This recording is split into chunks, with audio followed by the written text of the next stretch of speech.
Welcome back to Sahara TV. My name is Rudolph Okonkwo. Today we are dedicating our show to the memory of Chinua Achebe, who passed away yesterday. Achebe spent a lot of his time and works talking about Nigeria and the problems with Nigeria. And the next story we are going to talk about illustrates that problem with Nigeria. On Monday, there was a bombing in Kano that killed an estimated number of people. Some say 22, some say 60. Today, we are going to start our show by talking to somebody who went to the scene of the accident, the scene of the bombing, and saw firsthand what happened. We're going to talk to Chief Idika, who is the president of Ohaneze Ndibo. He's also Ohaneze Ndibo in Kano. He's also the President General of the leaders of ethnic communities residing in Kano. Chief Idika, welcome to Sahara TV.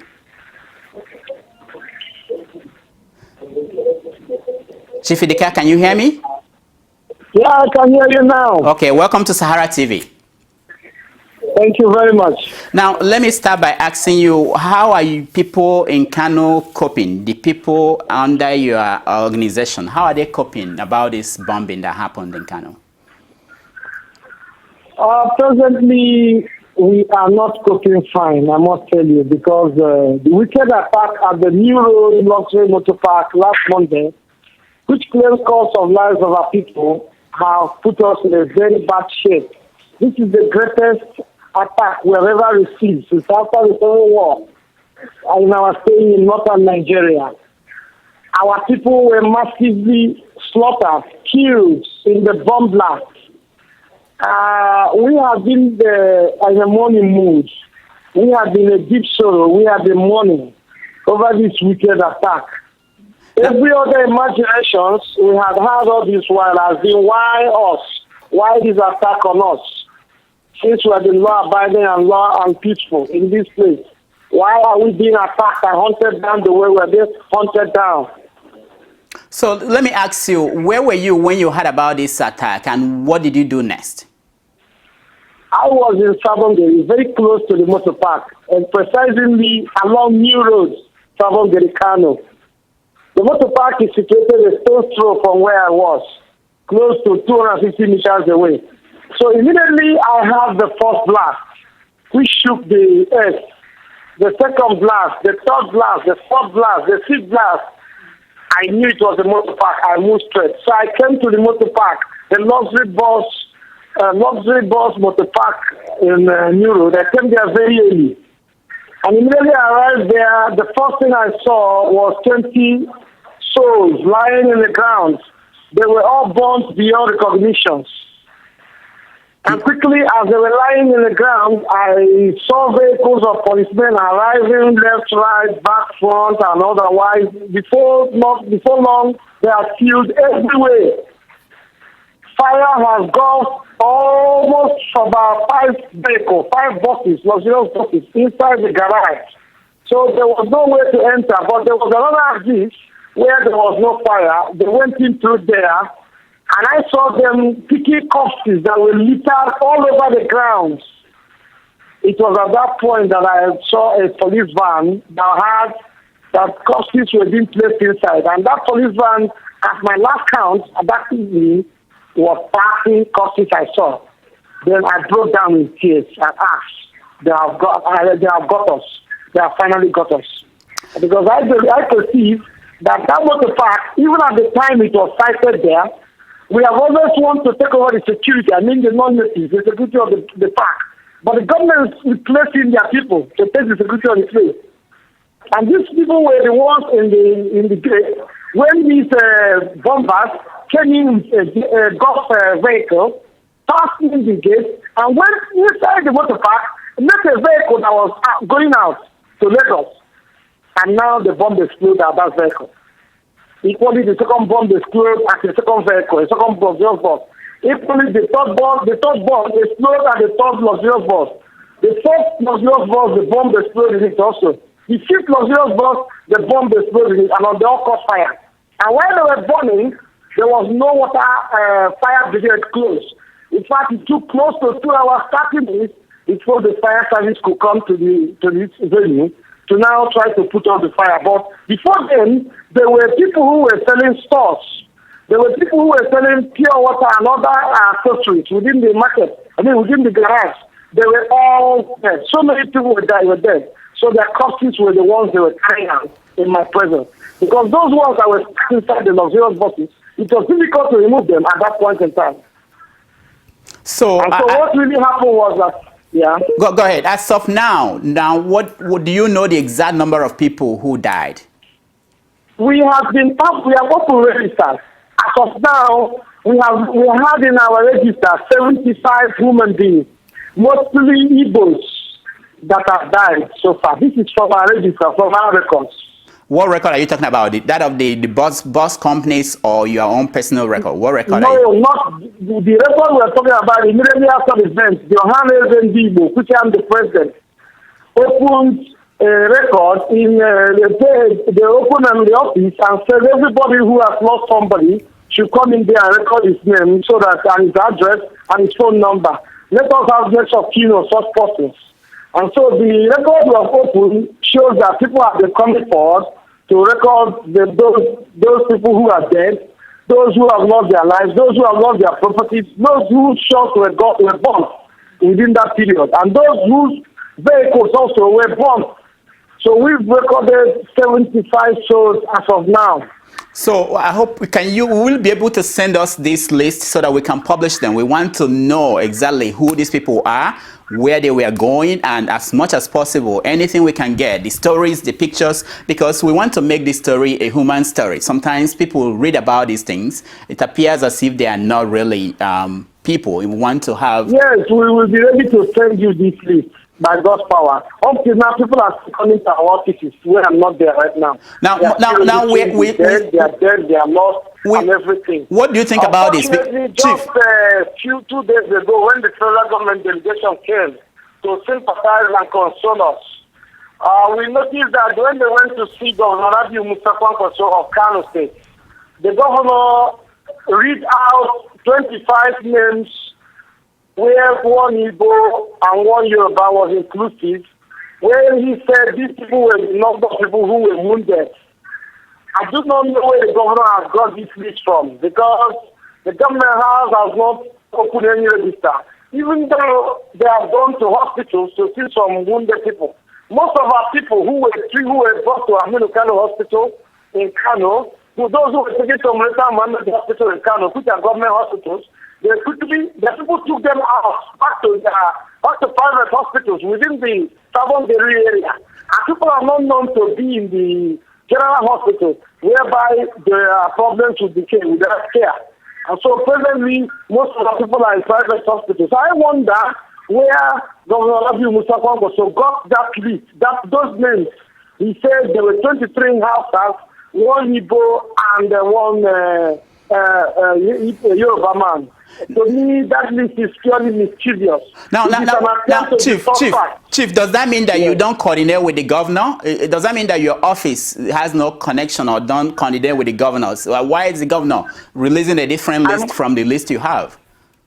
I must tell you the truth. The governor of Kano State has no regard for the non-natives in Kano.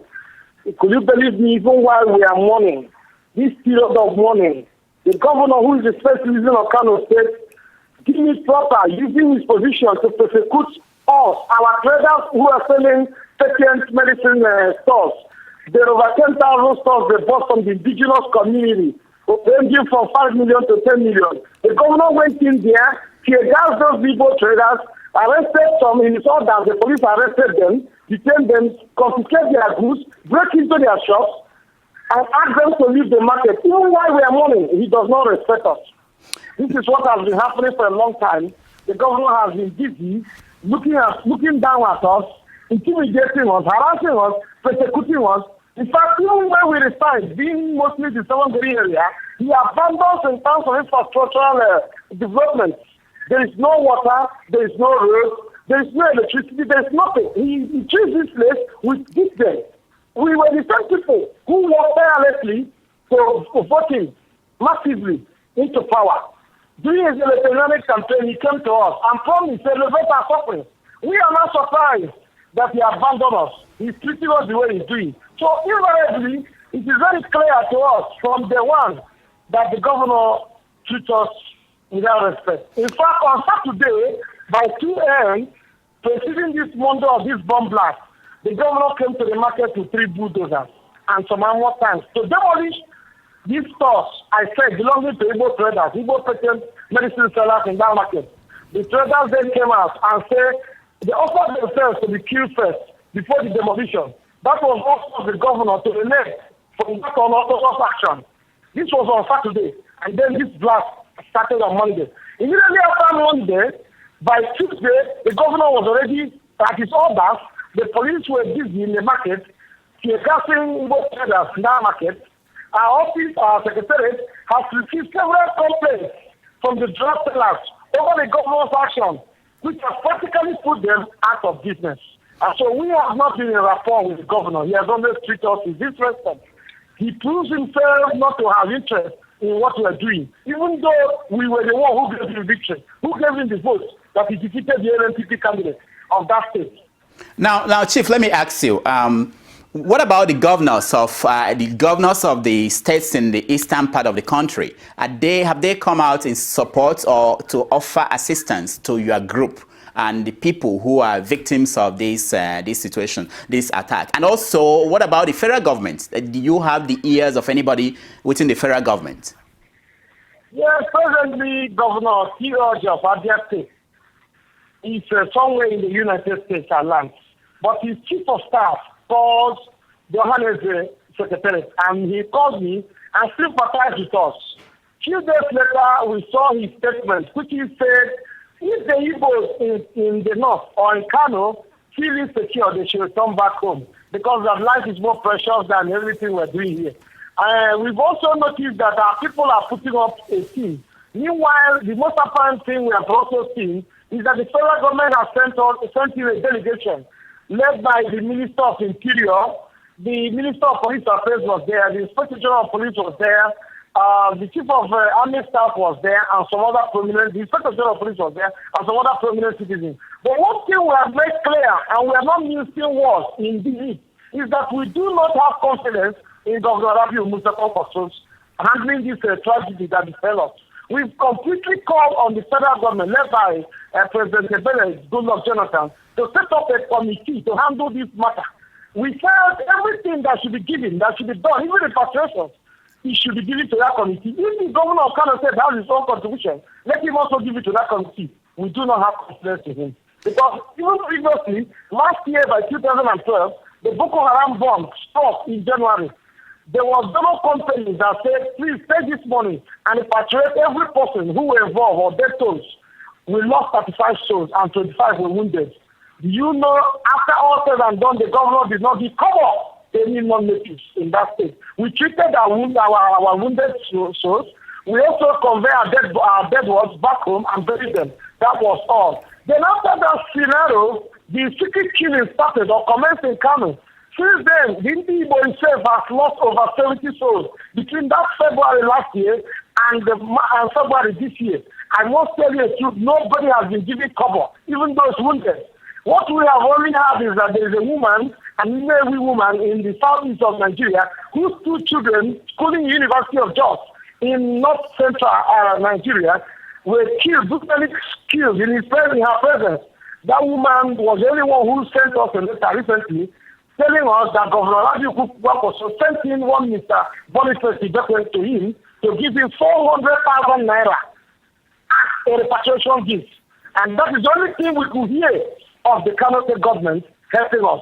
And so this is why we have said to the federal government that we do not have confidence in Governor Kwankwaso handling this tragedy that befell us. We do not agree that anything that should be done to us should be decided through him. In fact, if he has any contribution to next, let him also give it to those committees that will be set up by the federal government. Because as it stands now, he acts with bias against us. Now, let me ask you, what about other leaders in the North? Are they coming together? Are they trying to assist or help your group? Or is everybody acting, behaving the way that the governor of Kano State is behaving towards your group? Well, if you look at the northern part of Nigeria presently, There is nothing that drives better than if you shoot your person. You will be a king. You will be welcome. You will be loved. You will be accepted. What we've noticed is that even the stakeholders, the so-called leaders of the North, none of them has come out openly to condemn this act. Take for instance, like today, you can count it 5 days after this tragic event. But after this shocking bombing at the park, Governor Kwankoso himself has not given it fit to sympathize with our people. Rather, like I told you, having sought injury by arresting and harassing important medicine sellers in the market. So in nutshell, the same thing is happening to the leaders in the North. None of them has come to us to offer any help. In fact, the report I'm getting is that our people in the hospital, they are all suffering. We are making arrangements to see how we can generate funds to pay their hospital bills and make sure they do not die because of lack of care. Some have died, some were in bad condition, critical condition, when they were taken to those various hospitals. But because of lack of care, they died. We also heard that at the point, the government of Kano said through the deputy governor was making a camera promises that they will treat the wounded and do this. We call it a camera promise because he is fond of not keeping to his words. Now, a lot of people, Chief, a lot of people are discussing this incident all over the world. And one of the common questions that they all ask is, Boko Haram is saying that you should leave the North.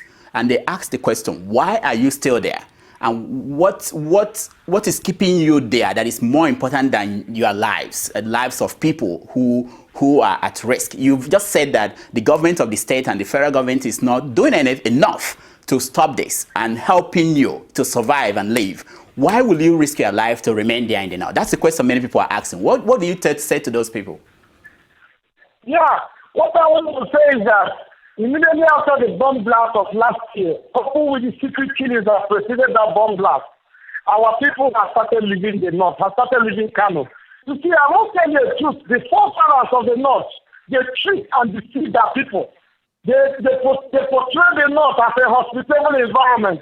So our people were given that impression, wrong impression, deceptive impression. They came here, built industries, built warehouses, built everything, and after building this thing, they are now realizing that the best neighbor of any wise man should not be a northerner from the way things are going presently. Therefore, it is now a point of us planning ahead to see how we can rehabilitate ourselves. In fact, from last year, over 1 million Igbos, per se, I must confess to you, left the state of Kano, where you have the largest concentration of non-natives in northern Nigeria. In fact, our women and children stayed home. Most people who have businesses started whittling it down with the hope of living. Some are set a target of a time to live. But then, all of a sudden, tragedy struck again in a higher form. And therefore, our people are now forced to live. But make no mistake about it. This so-called insurgent of a thing is aimed at chasing us out of this place so that they can take over our properties. This is born out of envy and malice. Some northerners are lazy. They do not work out except through getting oil wells, oil share, oil wells, oil blocks. That's all they know. If not oil blocks, the next thing they will do is to be targeting the non-natives who are residing within the environment so that they can cause a very big problem and they will treat the environment and then they will share their properties. And so this main aim of this whole thing is aimed at taking over our industries, our shops, our goods, and our warehouses. And we believe that we are on the call to move out of northern Nigeria. God helping us, we are gradually withdrawing. And that's what I have to say to those people. All right, Chief, we have to leave this conversation here. Before we go, I want you to assume that the federal government, they are watching and they are listening to you. What do you have to say to them? Well, presently, I'm telling the federal government that the blood of these innocent citizens is enough for them to act. To rise to the challenge of these insurgents. Igbo cannot be used to build up this fractured nation the way we are going. We can no longer continue to sacrifice our lives when a nation we belong to is not ready to protect us. We are patriots, having ventured out of our fatherland. In nutshell, what I'm saying is that President Goodluck Jonathan should sit up and take stringent steps to forestall the occurrence of what has happened in Kano. Because from what we have seen, this is not the first time a bomb blast existed in that motor garage. Sometime last year, February, there was a bomb explosion there. 4 people were dead, 6 were wounded. The government said it was a fire that burst. That was their own report. But Johannes recorded 12 dead bodies, and they were conveyed home. And so at the end of the day, what happened now is that the federal government has to rise to this challenge and make sure every Nigerian, wherever he finds himself, are protected so that there will be peace and tranquility. For now, we are the injured. We have been wounded. We have been pushed to the wall. What has been done to us is very painful. More so with the attitude of the state governor, who is persecuting us with his position, which we never expect. We expect him to sympathize with us. We expect him to do something. Now he's arresting our traders in the market, even when we're in a money mood, detaining them, ordering the police to seize their goods. Even when there's a resisting court order, we train him not to do something. So we fight back. We're asking the head of state to stop all these attacks, all warranted attacks on innocent and defenseless non-natives, residing in the north and Kano State. Thank you. All right. Thank you, Chief Idika, for joining us today. Thank you. When we come back, we are going to talk to an attorney here in Maryland, Chris Anedobe. He is a member of several Igbo groups in the diaspora. We are going to do an analysis of the incident in Kano and the wider implication for Nigeria. Stay tuned.